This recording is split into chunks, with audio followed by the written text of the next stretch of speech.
इनकार, रावण भी गया है, राम वो की तो भी कांग्रेस जाएंगे, चलेगी, कांग्रेस के साथ आप राम भी के नाम चलेंगे। से सत्ता पे तो आ सकते हो, ऐसा लेकिन बहुत आचरण ज्यादा- राम को बहुत कहां से ज्यादा लाओगे? अहंकार मैं ये है। कह रहा हूँ कि विचार आप तो सवाल आपके नंबर रावण दो, के हैं। सवाल बहुत नंबर ज्यादा दो। राम के नाम अहंकार से है, आप बहुत धरती ज्यादा में आ अहंकार सकते है। हो, ये नहीं बोला था कि लेकिन प्रश्न पूछे आपके विपक्ष। नेताओं के हरकतें तो देखिए, रावणों से भी देखिए, बोलिए, कहीं चुरी है, बोलिए। कहां से बहुत लाओगे? दो अहंकार प्रश्न है। मेरे, दो प्रश्न। बहुत कहां से अहंकार लाएंगे है, आचरण? बहुत पूरी अहंकार बात। है। देखिए रावत जी, और यहाँ ये तर्क का जनता विषय। कभी माफ नहीं करेगी।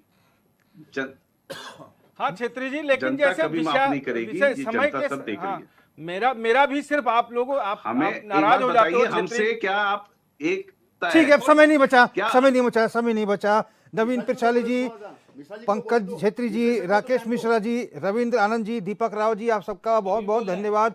सभी सम्मानित मेहमान हमारे स्टूडियो में शामिल हुए और आज मैं अपने नियम के अनुसार सभी सम्मानित मेहमानों से क्षमा मांगता हूं कि किसी को अगर मैंने समय कम दिया हो तो उसके लिए क्षमा करें। आज नहीं मांगूंगा, आज आप लोग डिसाइड कर लें कि किसने समय कम दिया और किसने बोलने नहीं दिया। तो फिलहाल क्वेश्चन आवर में मेरे साथ बस इतना ही। देश और प्रदेश की तमाम बड़ी खबरों के लिए आप देखते रहिए चैनल 24/7। नमस्कार।